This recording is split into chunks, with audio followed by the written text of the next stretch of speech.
Howdy ho, everyone. How are you doing? My name is Sharon Combs with UCDI Leadership and Do Something Daily LLC. Tonight, grab your pencils, grab your pens, get your phone, record something. We're going to talk about ways that you can position yourself as an entrepreneur, as a solopreneur. We're going to talk about some of the resources, some of the tips, and some of the tools for you to have a sustainable business. Many people are like, hey, I don't want to work with this agency anymore. I want to do my own thing. There are ways that you can do that. And we want to let you know those ways so that you're not caught off guard. Also, if you've been thinking about getting into consulting, starting your own education, just your own business, whether it's in CS or outside of CS. Today, we're going to share with you some of those tools and some tips that will help you, that will guide you as we're going along those lines. If you have questions, please put your questions in the comments. Please share this video. And again, you want to have your pencil and paper ready because we're here to share information that can help you, can help your bottom line, and can help you step into more time freedom and financial freedom.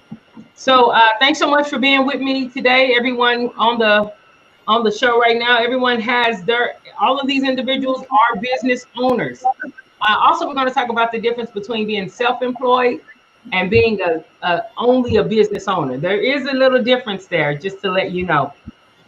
All right, so thanks so much for joining us today. We're going into some questions first, and then we will announce who we have with us today. Okay. All right, so right now we're in the middle of the pandemic. A lot of people are freaking out because it's the pandemic, and what freaking out means, there's a lot of trepidation, there's a lot of anxiety, nervousness. People are looking at uncertainty, so they don't know how to plan for the future. For you all that are on the panel today, the pandemic, what are some of the things that you know as far as being an entrepreneur, as a business owner, that an individual really could do during this pandemic that positions them for success and not just, the sky is falling? Donnie? Oh, all right, then I'll jump right on in. For me, I think one of the things people can really do right now is have a positive mindset and approach things that they know you already currently have a skill set for, and ways to promote that or sell those services or yourself efficiently, and just kind of pivot. I know we use pivot a lot right now, a whole lot. We hear it probably every 3 seconds right now, how we can make the curve or transition into other things. But I think, and versus looking at all of the adversities we face, look at all the things that you can do with your current skill set and how you can promote those things. Yeah, I would totally agree with that. I think this pandemic, one thing is gifted us was time. You know, we have time to think, time to strategize, time to plan things out. And I believe time is what separates the poor from the wealthy. You know, wealthy folks have the privilege of time to think and strategize things thoroughly. I was once told you either have time or money, but never at the same time, right? So now with this pandemic, you have time to get your thoughts in order. Like I said, once again, strategize, and whatever amount of money you're making, whether it's from a job, your own business, or unemployment, pay yourself first. You know, before you go out and pay a bill, or I know you have to pay FICA, but pay yourself first. So take care of the most important person, right? And plan for your next move. Okay, let me stay there for just a second. You said pay yourself first. Now, to some people, immediately there's going to be some resistance, because a lot of people say, I can't do this till I do this. And that could be like, I can't start this business. I can't go get an LLC. I can't, pay for a CPA instead of doing my own taxes because I have these bills to pay. But your bills are like your schedule at work. It's a standard operating expense. And if they're always going to be there. So if that's the case, then you always won't be able to can't do it. So when you said pay yourself first, can we just open that up a little bit for the person who's not in business yet, but wants to be in business? Sure. So here's an example, and that's a great question. One of my very first businesses, right? I think I was, 15, and I wanted to make some money, so I had an IC card. Didn't seem like a big deal. I didn't know the ins and outs of having an IC card. I just know living in Brooklyn, New York, I saw Mr. Frosty come by like clockwork, and I got the schedule down packed. He would come by every Monday, Wednesday, and Friday between 12 lunchtime and 4 p.m. You know, kids get out of school at 3, so he positioned himself. So I had to work around that schedule.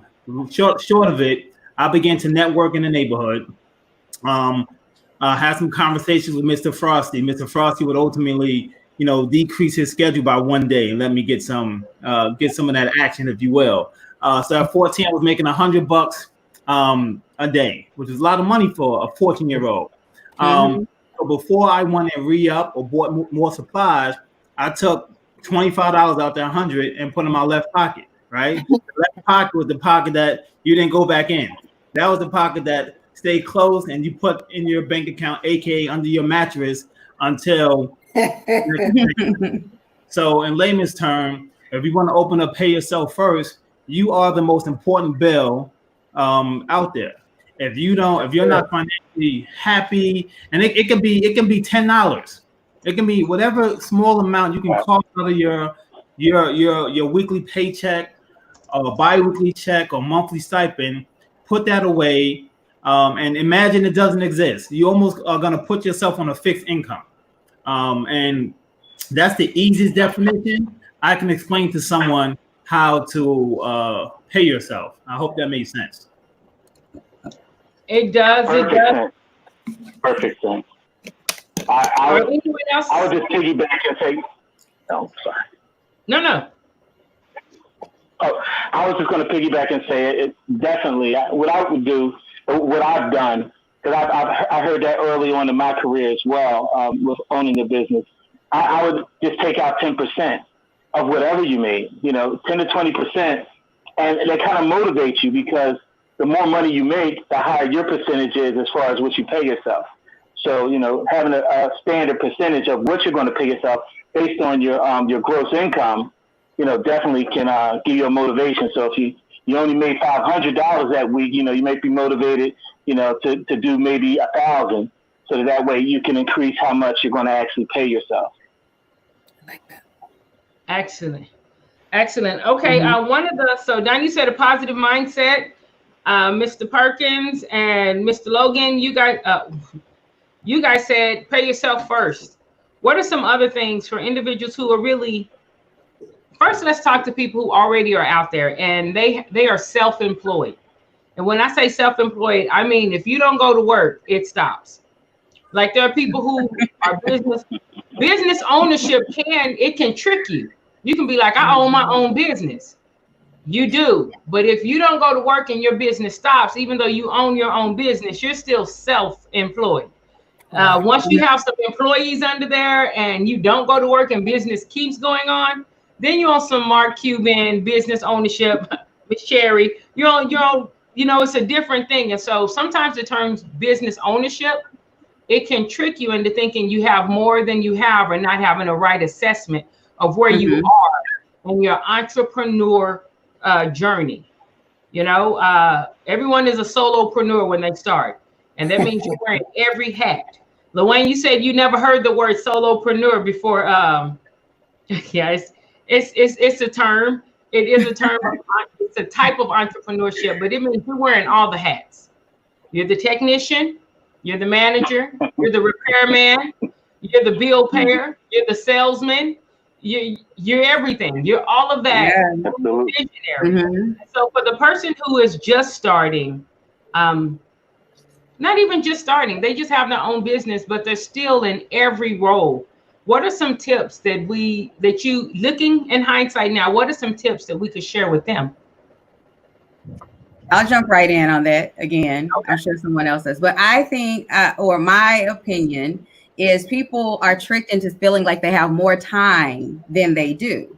So once you commit to something as an individual or a solopreneur, you have to make sure all tasks or anything required that you have promised a customer is done regardless of any outside factors. So I think a lot of times people feel like, oh, if I start my day at 10 o'clock now, instead of having to be at work at 8, But if you are used to working from 8 to 5 and you put in that many hours of work and you're able to complete a task, you're able to complete the task because you put in work from 8 to 5. But sometimes as a solopreneur, like, well, I can sleep in later and I'm only going to work from 10 to 5, but and without taking into consideration, now you're working 2 less hours per day. So and then people just continue to get off track more and more. So that's one of the things I think people fall into the lie of thinking they have more time than they do because they control their own schedule. Yeah. And I think it's, you've been a solopreneur. Mm-hmm. So is it that you just want a paycheck? You're living from paycheck to paycheck? Or are you trying to build a business that's going to set you up for success, that's going to set you up for your golden years? And so with that being said, yeah, that what Donnie was saying, if you're just putting in the minimal, that's what you're going to get out of it. So I'm going to say, if you want to be have a successful business, you might as well just plan on living, sleeping, eating, breathing your business for a few years until you're able to get to that point where you can hire staff, or maybe you can work those hours. But it's I can tell you it's been a long, humbling journey. But yeah, you got to roll up those sleeves, and as someone said, wear all the hats. And it's one of those things you can't say that's not in my job description. Exactly. Right. Yeah, every job description you wrote, yeah, you should have lived them. That's no longer an option. Yeah. I also think, Tanya. I said I would have to totally agree with Donnie and Karen. As an entrepreneur, there is no sleeping in, because you have to make sure that you can pay your own insurance, pay your own taxes, and do everything yourself and get your own accounts. There's no salespeople out there doing that for you anymore. Now it's up to you to pay the bills 100%. So it takes more work to be an entrepreneur than to be an employee. Yeah. And I think it's about setting some realistic goals as well, right? Everyone wants to. I got a thing against losing, right? It's just I'm not going to be in that seat too long. But by setting realistic goals, something that's achievable based on the resources at hand, and your landscape, you won't drive yourself mad, because as a solopreneur or entrepreneur, those wins are that much more satisfiable because you earned it. It took your sweat, your time, your energy, and it spends better. I really believe the dollar earned from entrepreneurs spends a lot better than a simple paycheck from a job. Excellent. Oh, I agree with 100%. Definitely, the dollar that you earn, as an entrepreneur, has more value than when you're working for someone else. But the work ethic, you drag that from, having a 9 to 5. The expectation of having a 9 to 5 is that you're going to have a certain level of performance. I.e., if I'm going to start my own business, I have to bring that same work ethic, to my business, so that I can get to the point of generating passive income, and maybe then sleeping in a little late after I've established a process that's going to provide passive income. But you have to put that work in initially, as an entrepreneur, and setting up that process. Mm-hmm. I still have my first pay stub. So you said that, what brings in that? I still have my first pay stub from 2005 when I opened SIPs. A copy of it, I'm sorry.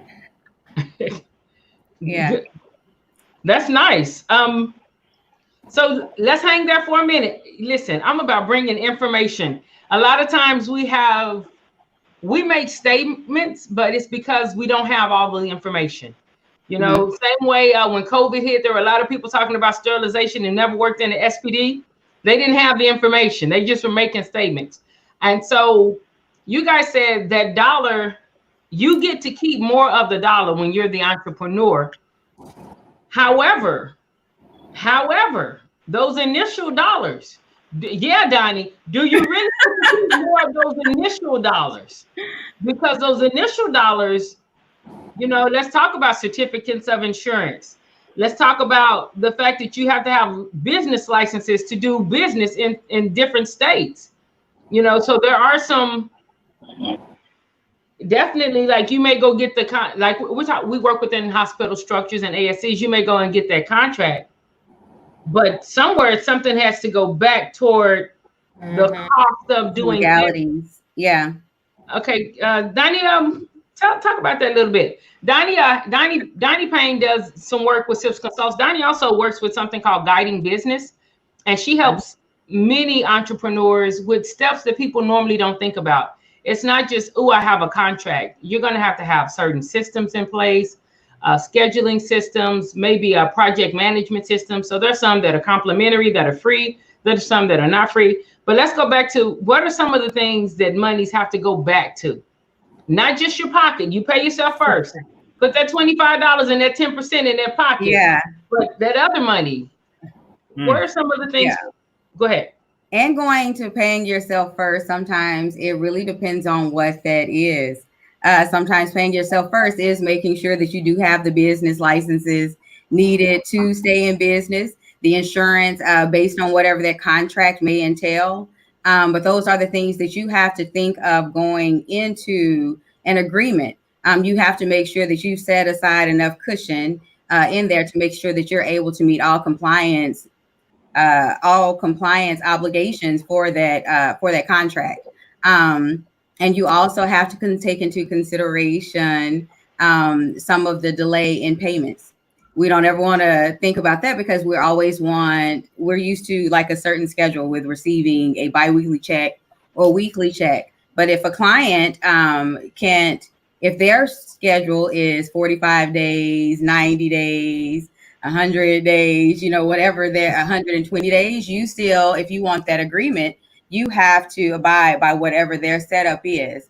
And then, comply with those things. So those are some of the things that people have to think about initially going into something that's right out the bat. Like there's no way to move forward without falling into compliance for whatever that contract entails. Yeah. Mm-hmm. Yeah, I would say, if there was a guiding business when I first started my first business, my second business, I wouldn't have had to have so many long talks with IRS, right? something you simply don't know, even in business school, they skipped over the entrepreneurial chapter. That was a whole chapter never discussed. They jumped to Warren Buffett as a public stock trading figure, but never the earlier Warren Buffett or the earlier version of how you connect A to B. So I would absolutely say get you a business mentor, someone who's been burned before, who can forecast what that ring of fire you're about to step into. And some mistakes are 100% avoidable. You just have to know the language. You really have to know the language. Yeah. And I always go back to, get a mentor, someone that is a successful business owner. One of the things I think we do in life, period, with anything, we get all excited about whatever it is we're trying to do, and we just start asking people. Well, you'll get answers, but make sure you're asking the right people the answers. Right. Okay. Yeah. And also consult your accountant.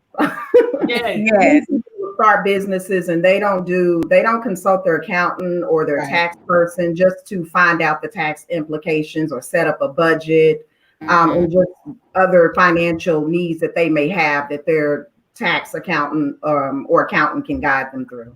Mm-hmm.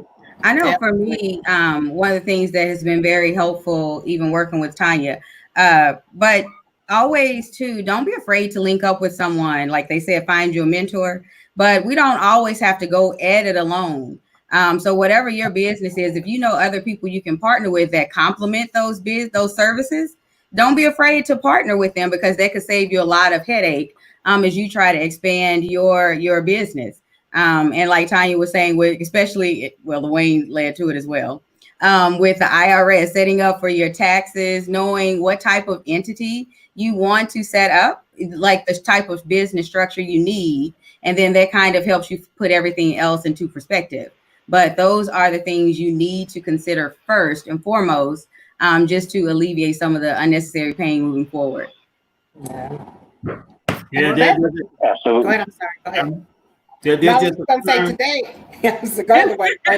Wait, what?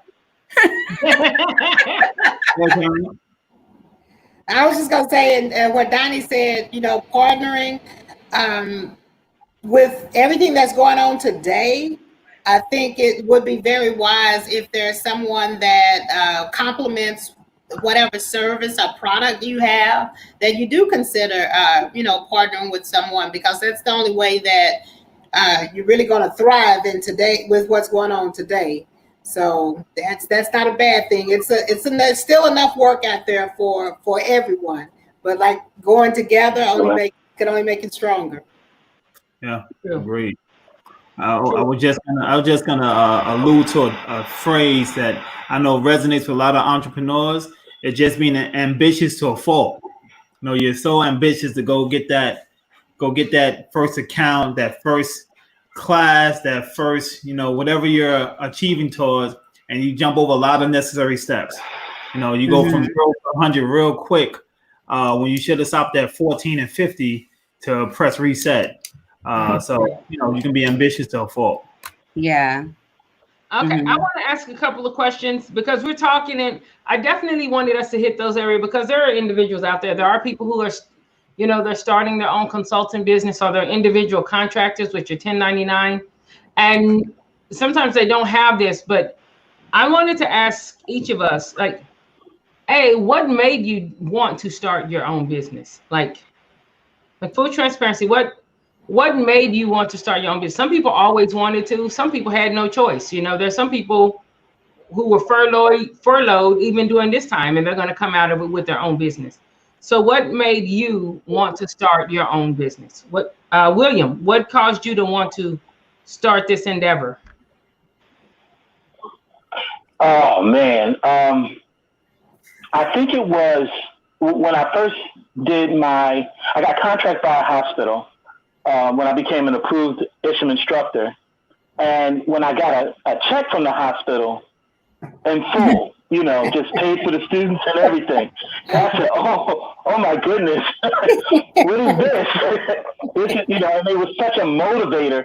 And I was just like, wow, I can actually, charge institutions, as a business and really, make a significant amount of money.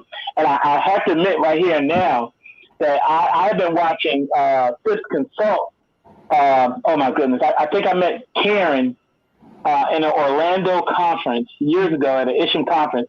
And I met her. I didn't know who she was. And she was an ISHM, one of the keynote speakers. And I was busting it up with her like she was just a regular person. But Karen has been a big motivator for me as far as looking at a Black entrepreneur that was out there doing it. And I kind of looked and I marveled at, her organization. And, I've always admired Karen and looked at her as a mentor, just by example of, her every day. So Karen was one of my motivating factors, but moreover, just the ability to add that type of financial impact, to myself and my family was just it was monumental to me, because I come from blue collar workers. So making that transition from a blue collar worker to an entrepreneur it's not an easy transition when a person is used to doing a 9 to 5 and not really understanding everything behind it as far as your responsibilities, like we were making reference to earlier. So that's one of my motivational factors. Okay. Tanya, you've been in business. You've been an entrepreneur for as long as, forever. Yes, I pretty much, I started my tax practice, probably 20 years ago. So I've been doing taxes for a long time. But basically, I just wanted to, it started out with me doing my own taxes and family taxes, and it just pretty much turned into a business. And so at some point, I just said, one day I just want to do this full-fledged. I want to provide accounting and tax services to other businesses. And I've been working toward it for years, and this year went full-fledged into it. And it's been challenging because, like I said, you have to really think about the entity that you choose, the structure of it, and you have to think about your health insurance. And when you're on a job, you might have disability insurance, you might have the long-term and the short-term and life insurance. And so when you go into your own business, you really have to consider all of those things. And so just from that perspective, I told myself I can help a lot of businesses to put these things in place before they even get started, so that they will already have the tools they need to be successful. Yeah. And I wanted to share that too. When you're in business, one of the things for me, as far as being in business, that's not supposed to be there. And I don't even know, this is something that I've learned, but I've also seen, you have to be more of a producer than you are a consumer. Like a lot of times when you're an employee, you can just be a consumer because, just got paid Friday night, like you can have that consumer thing because more than likely you're going to get paid again the next week or the week after that. But when you are in business, you have to produce. It's directly commensurate. Like you have to produce more than you consume. And so when you become a business owner, you do have to look at what you're consuming, what your consumption is. Like little things that are money drains, you have to look at that. Okay, I wanted to ask about that. Thank you all for sharing. Karen and Luane, did you all want to share what made you all start? Is it something you always aspired to, or? I think for me, my granddad was from the deep South. I mean, deep South. The place he was from in South Carolina, the city doesn't even exist anymore. But he was illiterate, and he would brag about him being illiterate because he in that dysfunctional state, he said he was the smartest man in the world. And if you ask him how, one day he took me at the corner of the block he lived on, and he made me count the houses. And this block in Brooklyn, there's about 7 houses, and I'm counting 1, 2, 3, 4, 5, 6, 7 all the way up. And he said, of those 7, 6 of them he owns. Right? Oh wow! This illiterate man from Brooklyn, he built a business out of junk. Remember the show Sanford and Son? He literally built a Mac and Co business out of junk, and he owned a whole block in Brooklyn. So that was my earliest inspiration, right? I knew that in order for me to do what he did, and one thing he did was to make sure his family would never be homeless. He said power is an ability to have ownership. So from that day forward, I said, when the time comes and I had a family, I wanted to make sure each one of my children would have a home. So 4 children, fortunately more than 4 homes. But the message there is, that was my early inspiration. So when my daughter gets married, many moons from now, one more many, I can be able to gift her and her family with a home as an income resource. So my grandfather was one of my earliest my source of inspiration. And for me, Luane, that's a great story. My grandmother said that their bosses and their workers, and she told me since I was bossy, I better plan on being a boss if I want this. So after I became a consultant for a company, I was looking at the opportunity, and I didn't see very many people that looked like me that were out there with opportunity. And so my goal was to create a company, and it was chaos. The travelers that were out there, I just felt like for what they were getting paid, they were horrible as far as not showing up, as far as their attitudes and different things. And then even with the different other consulting companies I saw, I was a little disappointed with how chaotic it was. And so I thought it would be great if I could come up with a company where it wasn't travelers coming from somewhere and managers coming from somewhere, but they could all come from the same company. And like I said, to be able to create that platform to give other people that may not have at that time had the opportunity to get these jobs. So that's what motivated me to start SIPS. All right, excellent. Excellent. And so why is it important when you're in business? Why is it important? If you're only in business because you don't like someone else telling you what to do, I want to let you know someone's still going to tell you what to do. You just call them a client instead of a boss. Exactly. Let me help you. Let me help you navigate that right now. Exactly. There's still someone who is going to tell you what to do. Only now it's a Absolutely. client, and now you get to keep more of that dollar. And if that's what it's for, then that's what it's for. But you want to have an informed. You just kind of want to go in informed. So let's talk about So those are some of the whys.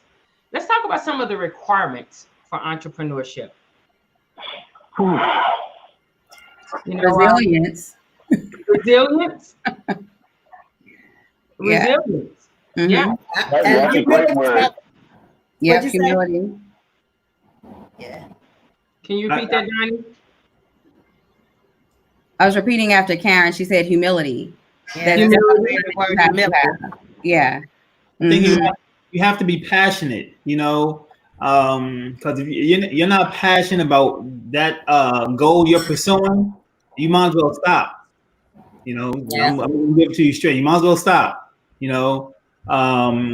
have to, and your passion should be in line with some of your talents, right? So maybe some of your natural talents or some of your earned or learned talents. Mhm. I think it has to make sense, and you can't accept no for an answer.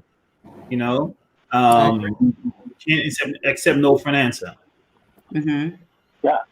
Piggybacking on what Lorraine is saying, definitely confidence, because now you're marketing you.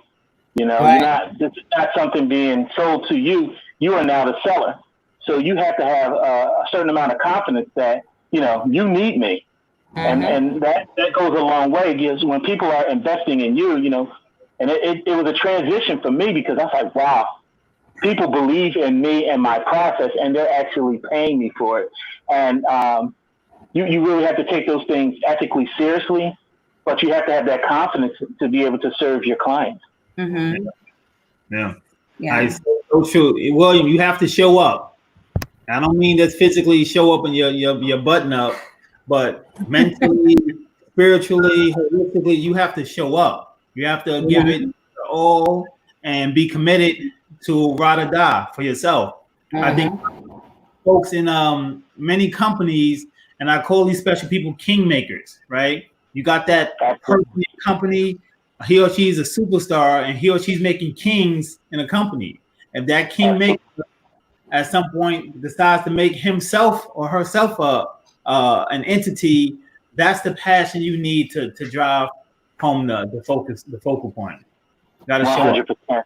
100%. So I want to say, if you're that employee that comes to work and works 8 to 4:30, 7 to 3:30 like clockwork, you probably aren't going to be the best entrepreneur, because if that's what's instilled in you. But if you're that employee that goes above and beyond, and you treat the company you work for like it's your own company, you nailed it. Just think about it. Mhm. Right. Yeah. Absolutely. I agree. I think you have to have an ability for your memory as far as processes, what did work and what didn't work. But you also have to have like a forgiving mentality with people when you start business. Earlier in the show, I believe Donnie said, like, you can ask and you're going to get an answer. Was that you or was it Lorraine? You said Karen. Okay, Karen. You May can not be what you mean. well, hey, Yeah. I'm thinking about going, let me just put it in story form. In New York, I know sometimes people, they can go on the rooftops, or they can sit on like stoops in Jersey, and you just talk to somebody on the stoop on the rooftop. And then you want to go into business. And so you're talking to the person who's on the stoop with you, on the rooftop with you. But they've never been in business. You're asking someone who has the exact same information as you. And so they can speak to you about you, but they can't speak to you about business. They can't speak to you about some of the things you may encounter in business. And often when you first start, there'll be people who look at you who don't understand, but they will put their mouth on you, you know, and you cannot be married to people putting their mouth on you for good or for bad. You still just have to focus on where you want to go and keep moving forward. And so I said, one of the qualities is you have to be forgiving, not necessarily forgetful, because patterns are patterns and patterns do not lie, but you have to be forgiving. You can't carry on because someone doesn't understand what you're trying to build. Right. So Agree. Yeah. All right, Lorraine. And that's what I love about this show is we all are on here, but it doesn't mean we agree on every part. We have different. Right. I do think you have to be forgiving. I think as a business owner, you also have to be ferocious. You have to be assertive. You have to be your hunger. You have to be hungry, even when you're full. You have to be hungry, and hold your cards close. You know, and all of that to say, you can be assertive and not be aggressive. You can be assertive and still be humble, but you have to go earn it. You know, there's so many great ideas that you speak of that can get jacked or stolen or adopted. Yes. Right? How do you get adopted without permission? So hold your cards close. Yes. If you think it's a good business idea, it most likely is a pretty good idea, and you may not be in the space to have the time and the money to actualize it. But believe you me, sharing a story with the right person at the right time, you'll find yourself on the sideline looking at something manifest that you invented or created. Well, I want to jump in off of that because one of the things I consider myself to be shy and somewhat reserved. But even in that doesn't mean that I can't have a business. I just have to realize what parts of the business, what part or sector of business I need to be in. And then I partner with people that can really go out and be assertive and take on those other roles. Because I am more like an operational type mindset. And behind the scenes, like I really have a hard time with it. Like I can't just jump out on stage and do all these other things. But there are people that's just their nature and their makeup. So those are some of the things where he's talking about being assertive. Whatever your skill set is, you hone that, like you hone in on that and you master those skills and then figure out a way to market it. So don't feel like because you don't have certain personality traits or certain aspects down that you can't do it. Whatever it is that you have that's marketable, you take that and you do it full-fledged 100% and you can go for the gusto. Yeah, there's so many ways to make money and do things. People need services. I have this question. I'm going to take a little break and show just a quick video. The question when I come back is, how did you transition from hiring out of a need toward being able to hire for fit? I can answer that right now. Okay, go ahead. Then we'll take the break. You're ready. Well, after getting burned so many times, you know, you start to take a step back a little bit, look at it, and figure out what you need to do differently yourself before you just hastily take someone at face value or whatever their resume states.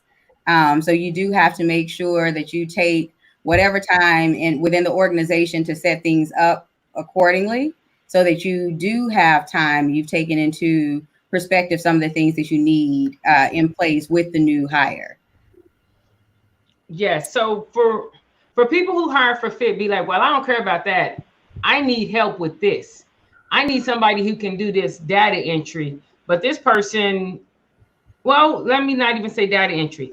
I need someone who can keep up with inventory. I mean, my inventory is all over the place. I need someone who is going to keep up with inventory on a day-to-day basis. And you have that need. But the person you're speaking with is like a salesman, hands down. They just want to sell. Just put them out in front of people and they'll sell. How did I am going to take a break now and do this 30-second this commercial. But how do you transition from that? Because when you start, you're wearing all the hats and you just have needs. And so you may use your cousin. This is my cousin. He's my manager right now. You know? this is my boyfriend. This is my girlfriend, you know, and she's the office manager. You know, that's my niece. That's the receptionist over there. So how do you transition from getting to that place and then concisely begin to put that system in place to where you're hiring people because they fit? They fit what you're trying to build. They fit with your business model. They understand what you need. They understand they're not all in their feelings because you came in one day and didn't speak to them, or, you know, or just like, how did you make that switch? When we come back, let's go ahead right now and take a little quick break. And when we come back, we'll talk about that. I want to say thanks so much to CS Assist, the #1 online resource for all things CS. For those of you out there who are consultants, and you know that you have expertise, but you lack the tools necessary, please reach out to CS Assist. That is the #1 online resource, and it can be a real structure for you to help position you equally, give you equal footing at the table for the things you are wanting to do within the business world.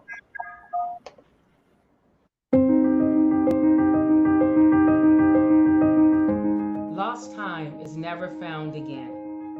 CS Assist specializes in providing CS leadership more time to focus all resources on patient care and safety by assisting with your compliance needs. We understand that there are many department recommendations and even more regulatory compliance mandates to adhere to and to follow. We focus on the constant changes in staff education and regulatory compliance, allowing you to focus on the daily operational needs. And realizing the value of time, we partner with you to alleviate risk in all areas. We offer a variety of support packages that will assist you with everything from CSPD specific policies and procedures to a fully customized survey readiness plan for your team. For more information regarding our consulting retainer options, our qualitative and quantitative reporting tools and online documentation, please give us a call at 1-833-CSP-ASST, 1-833-277-2778.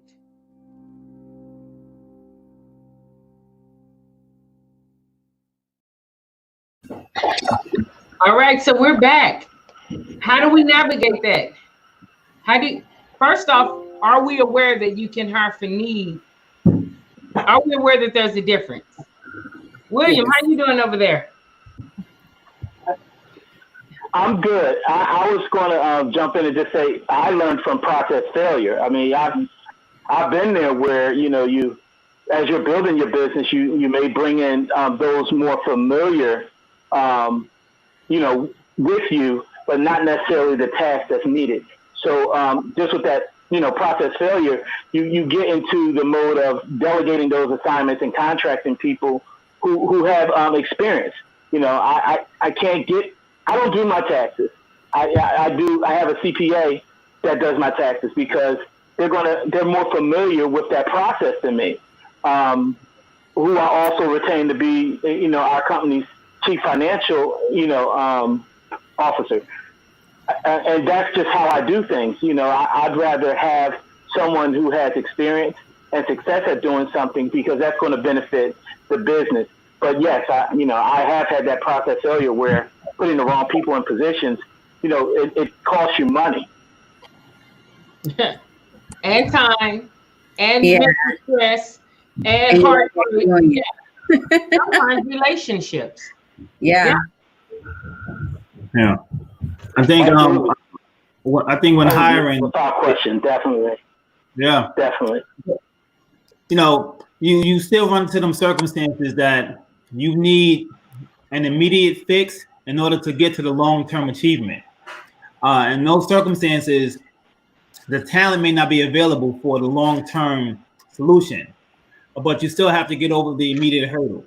And if during that immediate hurdle, that immediate fire, you need the person who can yield that water the best. But with clear understanding that he or she may not be the long-term fit. So I'm one who will continue to take necessary risk in order to get to the long-term goal. some events you can't find the perfect person, you know, who speaks German, rides horses, and can fry an egg. You can't find that person. You know, you gotta break those qualities up and create a team of folks who all conceptually have a couple of those qualities needed for the long-term mission. Yeah. Elder Gary Dotson says those who know how will always work for those who know why. I like that. What do we think about that? I like that. I mean, I'll buy his book. yeah. I mean, you know, you have to have your mission and your vision, and you want to, when you're interviewing, you want to make sure you're asking, you know, the right questions. And even with that, there are some people that interview well, but I mean, we have, you know, even with that 90-day probation, and we see, even I think in interviews, I think we see the writing on the wall sometimes, but we get a little desperate. And so from that, it's like Donnie said, with, you know, the trial and the error, and you start, and about family, some family are great, you know, some friends. With me, some of my mistakes were initially when I was getting contracts, I wanted to start bringing in former peers that I wanted to be able to have a piece of the pie. But that wasn't, my vision wasn't their vision, and that's what they wanted, the whole pie. And so they weren't trying to necessarily do work, they were just trying to get paid. So we just have to, you know, understand that it's okay, that everybody's not going our path, and be able to court waters, you know, in a professional way. Yeah, and that's what that right there is exactly what I'm saying. Like, even with the forgiving, you remember the lesson, but you don't hold animosity toward the individual. And you have to recognize that even though you don't hold animosity, it doesn't mean that individual may not hold animosity toward you. You know, they still may speak against you at a conference or something like that. And that's okay. I like that statement, Gary. That's such a great. Can I read something? It really is. Yes, go ahead. Well, I read something that said, and I love this: you will never reach your destination if you stop and throw stones at every dog that barks. So where you said you can't hold stuff, you just keep on moving, because there's gonna be a lot of dogs barking along the way. Yeah. Take those stones and stack them up and keep climbing. Let's apologize in case one of the dogs are listening. Right? I'm just kidding. It really does. It drains your energy.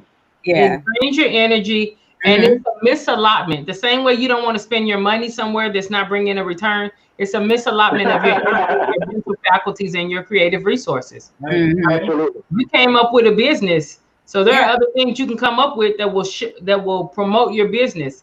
And if you're having low level warfare, you know, if you, it's a thing with the consultants. When I'm so grateful to SIPS Consults. So a lot of people don't know that SIPS Consults was so. Even in my college years, you know, buying me laptops and things like that. I'll put it out there. I know you don't have to put it out there, but SIPS Consults was a very integral part, you know, really helping me go through certain stages. And one of the things is when you first become a consultant, for you consultants out there, I don't prescribe to tell you how, but I do want you to recognize your battlefield and your war zone. When you go in as a consultant, if a technician is lying on you, you cannot spend your time trying to disprove the lie of that technician. That technician's probably been working there for 10 years. I guarantee you're not the first person they've lied on. The people there already know the practices of that technician. And so you can't do what I call lower level battles. You have to recognize your audience and your battlefield and do what you're there to do. You can't stop and throw rocks at barking dogs. Right.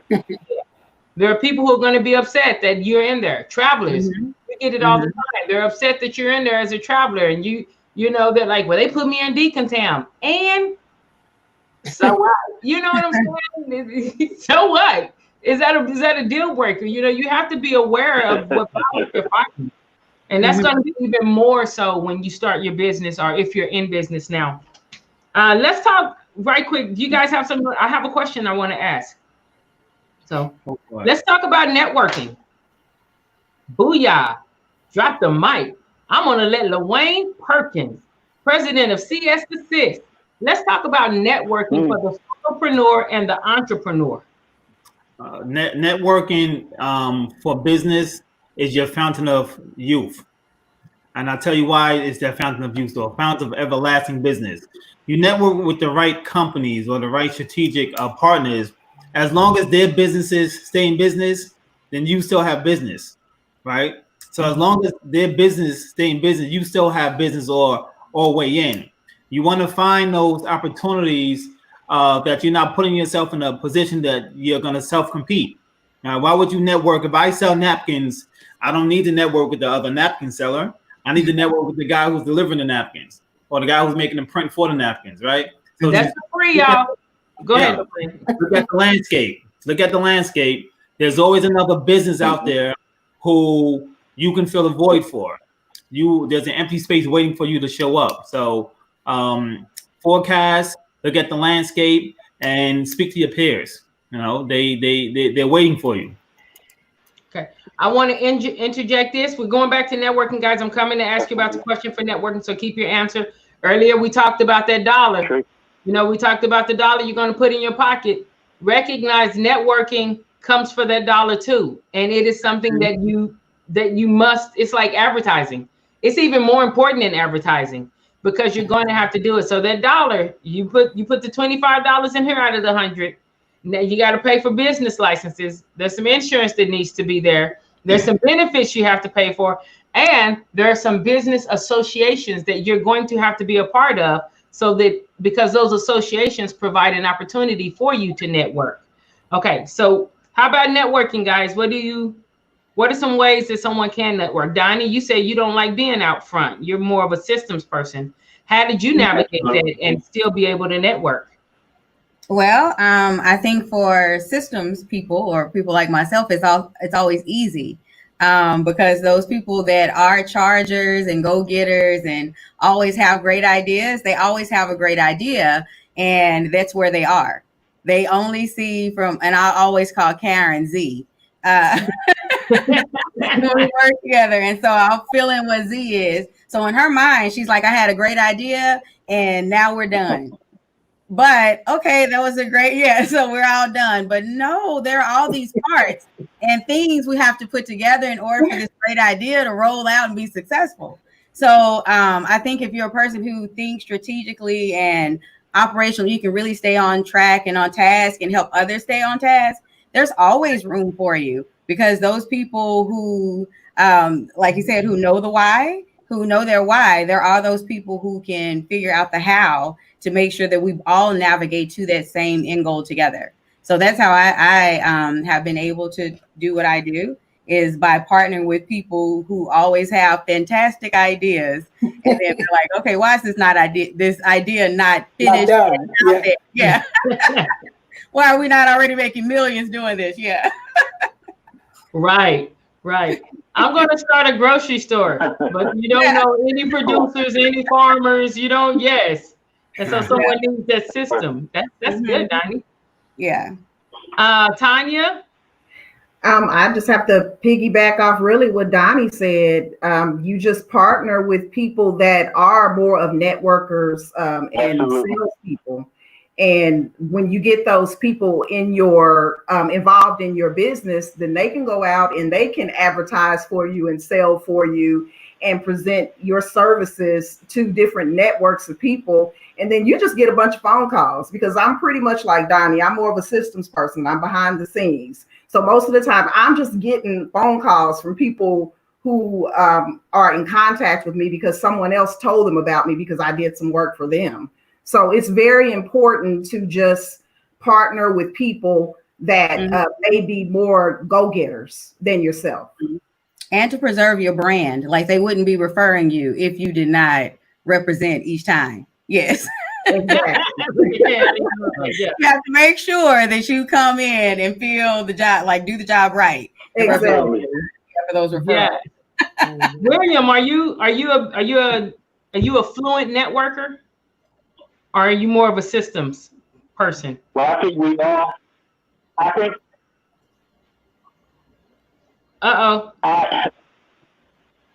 Wait, you're I'm breaking up. definitely more of a systems person. That's not my strong suit. But piggybacking off Tony, piggybacking off of Luane, piggybacking off of everyone. basically, like Lorraine was saying, when you're making kings and queens, when you're with your business and partnering with the right people, you have to get the right person out there that is that network person for your business. And I've been very fortunate to be able to have people that represent, the Logan Consultants brand and be able to network for me and assist me and motivating me to be more of a networker, because it is a lifeline for the business. If you're not networking, you're not going to stay in business long. Mm-hmm. All right. Okay, hear that. Tips for sustainable entrepreneurship, sustainable solopreneurs, sustainable contractors, sustainable consultants who work for yourself. If you're not networking, you're not going to stay in business long. Nasir says word of mouth is essential. Not only is it essential, let me tell you, word of mouth is critical. So with your partnerships, you want to be aware of who you're even partnering with, because if your reputation is intact and you partner with someone who is packing foolishness, like Pigpen off of Charlie Brown, I may be dating myself there, but that foolishness is going to get over toward you. Those little duck bunnies are going to jump on you and on your name and on your reputation. It's not fair, but it is a fact. And so just know word of mouth is essential, and word of mouth is something that you really want to protect. So you have to choose your battles. Don't fight real hard to take a win that's really a loss. Ask yourself, is this the L? Is this a W, or is this a L? And look at it holistically. Okay, so right now I put the definition for pivot up. I feel like people want to say something. Don, you have something you want to say, or are we just moving on? For pivot, we can go to it. I want to talk about pivot. I get the opportunity to referee basketball, and one thing about a pivot, we're talking about pivoting professionally, and especially during this pandemic. There are a lot of people who are still grabbing their heads, waiting on something external to tell them how and why and what to do. I want to let you know that this is a great time for you to pivot. This is a great time for you to pivot. A few weeks back on the call with Lorraine and Lila Price gave a dynamic business idea.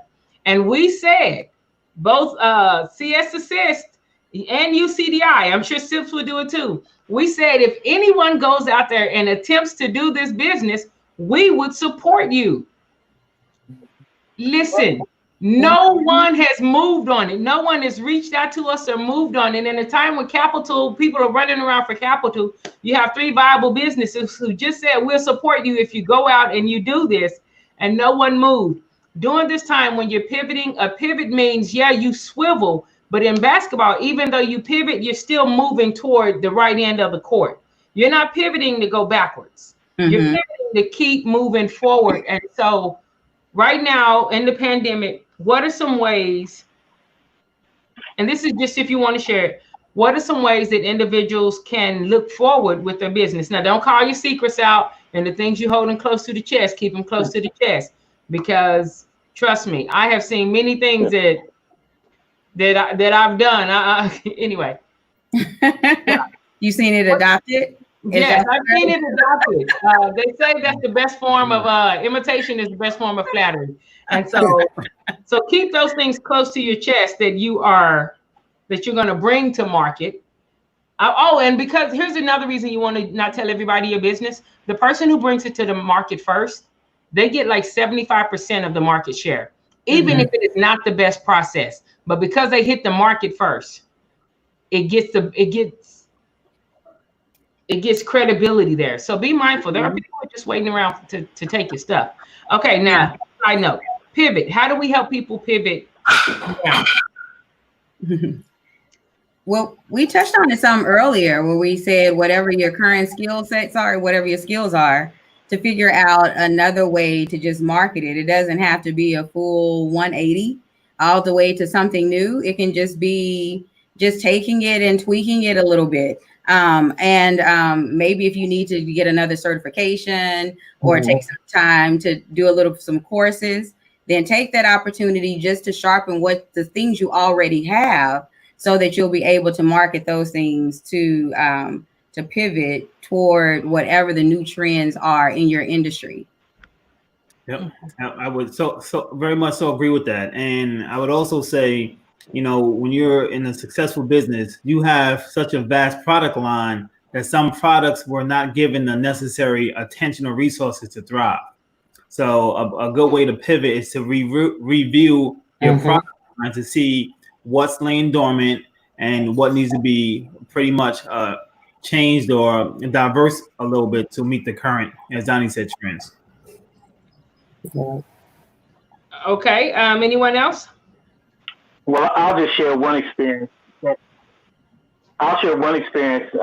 Basically, what the company did since the pandemic is we moved towards, and I don't mind sharing, virtual reality. You know, moving towards a virtual world. You know, what we, as far as instead of having classes physically, or different conferences or meetings and things of that nature, we just, you know, kind of move things to the virtual world and finding out there's a lot of opportunity to increase business in the virtual world.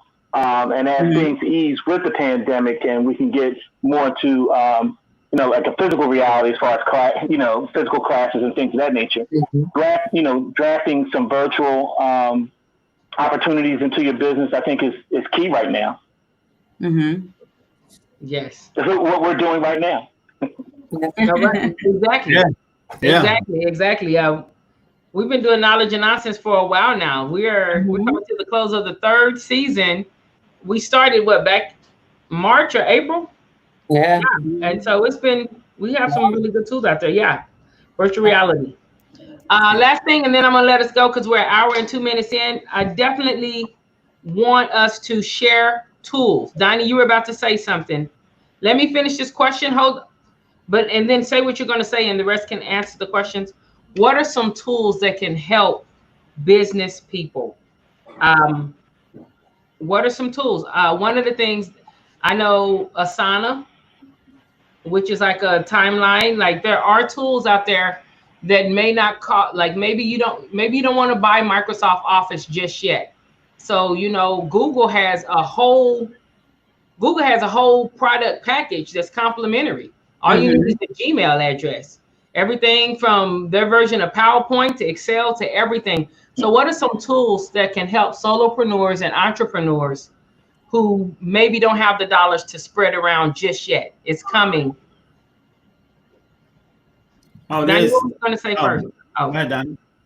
No, I was going to piggyback off of Sharon with Google, like all the entire Google suite. I think Open Office. Open Office is another one that people can utilize. And then there are all sorts of project management tools that are out there. There is the Asana Planner. What do we have? Like OneNote, but there are so many free resources. I think Deep Do, there are lots of things you can do. And then if you know the places or the customer base that you'll be seeking or the jobs you'll be seeking after this, go ahead and just find some classes available on Groupon or something. There's always like a free Excel course or a $10 Excel course there. Even if you want to go into real estate, I see real estate courses come across every 15 minutes for $15, you know, so whatever it is, go ahead and take the time to whatever you feel like you want to navigate towards, just do it. Just take this time that we've been given to transition into whatever your end goal is. Yep. I was gonna share, you know, take your time, your skills, and go volunteer, right? In your community, there are so many opportunities literally right next door. True. And you have a skill set that's needed, that's wanted, but you're not marketing it, you know. You may not make the dollar right now, but you make the connect that will cut the check. So make the connect that's going to cut the check. Yeah. And within sterile processing, just to let you know, a lot of it isn't right now. Go ahead, sir. I was just going to say, when you have created a successful process and you know it's marketable, I think creating a masterclass and sharing your level of expertise, you know, with others, so you know you can duplicate, you know, your success. Okay. Yeah. Go ahead. Like call your accountant, get caught up on some taxes and some monthly bookkeeping. Yes. take this time. If your business is struggling for funding, make sure that you check out the different grants and small business loans that are available. And just like everyone else has said, take the time. Maybe you can create a new business line. I know I've been able to create a new business line with all of the grants and stuff to help some of my customers get applications in for different business grants. So just take the time to research the different options available for your business to stay afloat during this time. And then also just to grow your business lines and get certifications and trainings that would help you to move your business forward. Excellent. Excellent. I think, we're at 1 hour and 6 minutes. This is probably should be a two-parter. We may do this again here quickly. Thank you all so much. I just want to say thanks to William with Logan Consultants. I know you have an education program, an education school and program in the Jersey and Philadelphia area, Pennsylvania area. So if you guys are in that area, definitely wanting to be educated in anything within CS Assist, please reach out to him if you will.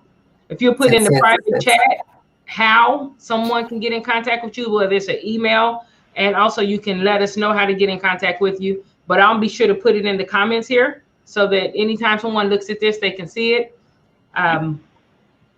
Thank you to Tanya, definitely. Thank you so much. CPA, Donnie Payne, Guiding Business, Sips Consults, Karen Cherry, Sips Consults, Casey's Properties, LaWayne Perkins, CS Assist. Also, I heard something about real estate in there. I think I heard you say something about houses. So here's the thing, guys. Lots of opportunity. There's lots of opportunity everywhere.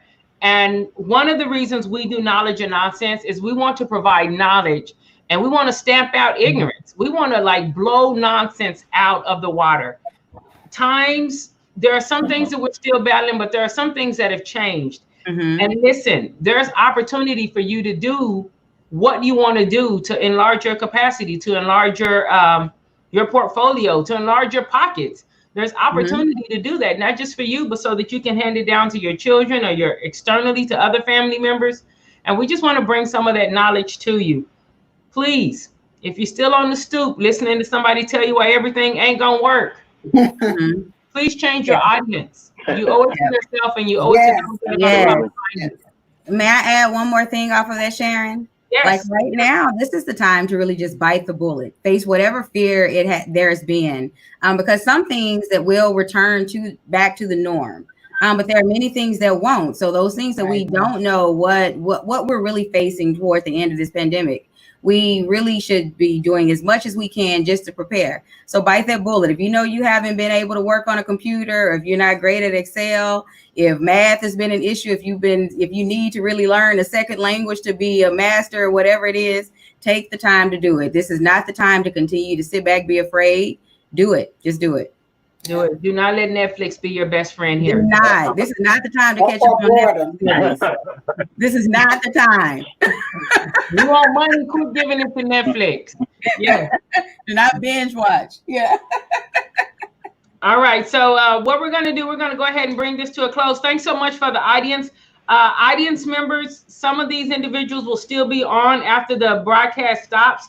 If you are interested, in coming behind the scenes and asking a question, we'll give you a few minutes to just send an email to info@ucdileadership.com. And just email that and put your email address in, and I'll send you a link. You can come back and ask them a couple of questions. They'll give you about 10 to 15 minutes.